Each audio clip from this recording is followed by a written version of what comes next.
कक्लाबारि block UPPL दोलोआ दिनै आसाम सरकारा रायजो सालायनाया 1 बोसोर जानायनि ममबाति आरो बमा गावनानै बरायदों। बाक्सा जिल्ला सालबारि महकुमानि बेन्दोंआव थानाय साफागुरि हालामनि कक्लाबारि ब्लक इउपिपिएलआ गावसोरनि गाहाय मावख'आव ममबाति आरो बमा गावनानै बरायदों। कक्लाबारि ब्लक इउपिपिएलआ बीजेपी इउपिपिएल आरो एजेपी मोनथाम हानजाजों रायजो सालायबोनाया दिनै 1 बोसोर जानायनि ममबाति आरो बमा गावनानै बरायदों।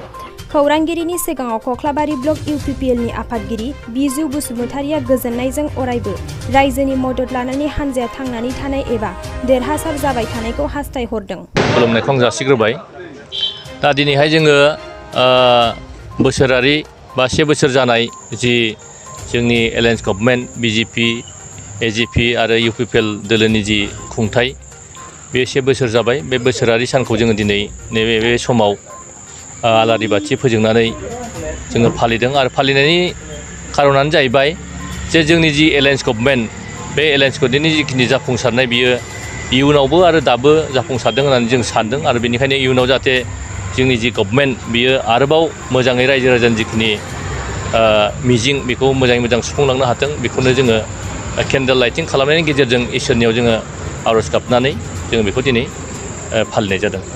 दा जोङो जोंनि जिखिनि खुंथाय 1 बोसोर हाबबाय बेनिफ्राय जोङो जेरैबायदि जों आसा खालामदोंमोन दा बेखौ जोङो थारैनो जाफुंसारदों होननानै जोङो बुंनो हायो। गासिबो खेथ्रआव जोङो जाफुंसाराखै हारनो हायाखैब्लाबो जोङो जिखिनि जोंनि ओनसोलाव बिटिआर गभर्नमेन्टनिफ्राय जिखिनि मावफुंसारनायखौ नुदों बेखौ बुंनो थाङोब्ला जोङो 50% बाहागोखौ जोङो जाफुंसारनो हादों होननानै जोङो साननो हायो। दा बाइ इलेक्सनाथ' नैबे साननैसोनि गेजेराव जों खौरां मोननाय बायदिब्ला जोंनि गेजेराव नटिफिकेसना जासिगोन आरो बाइ इलेक्सनाथ' जागोन आरो इउपिपिएल दोलोआ बेवहाय थारैनो देरहानो हागोनखौ जोङो आसा खालामदों। गोजौ लेभेलनिफ्राय जिखिनि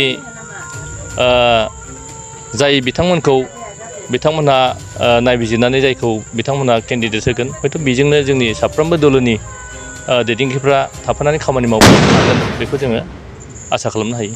जोंथ' दिनैनि समाव जोंजों चेलेन्ज खालामनो हानाय जों रावखौबो नुनो मोनाखै। मानो होनब्ला बिपिएफ दोलोआबो दिनैनि समाव जोंनि नोजोराव बिथांमोनहाबो दिनै चेलेन्ज खालामनो हानाय बिथांमोनखौ जों नुवाखै आरो बुंनो थाङोब्ला जोङो इउपिपिएलजों दिनैनि समाव चेलेन्ज खालामनो हानाय नैबे कक्लाबारि समस्थियाव जोङो पार्टिखौनो जों नागिरना मोनाखै।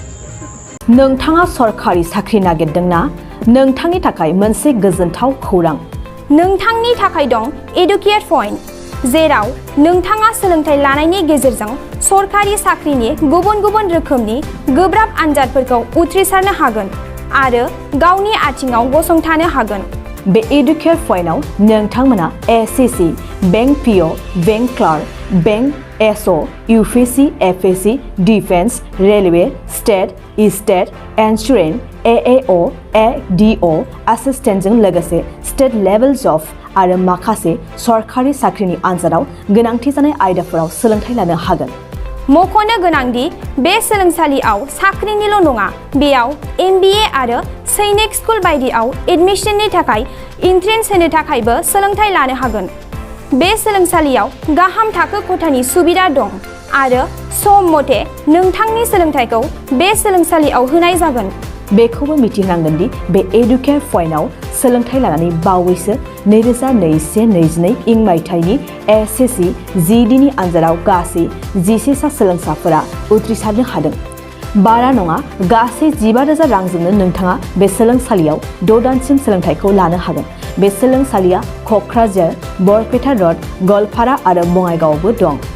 क'क्राझाराव सोलोंथाइ लानो गोसो गुदुं जानाय सुबुंफोरा 70020261133 9101536360 70020261133 9101536360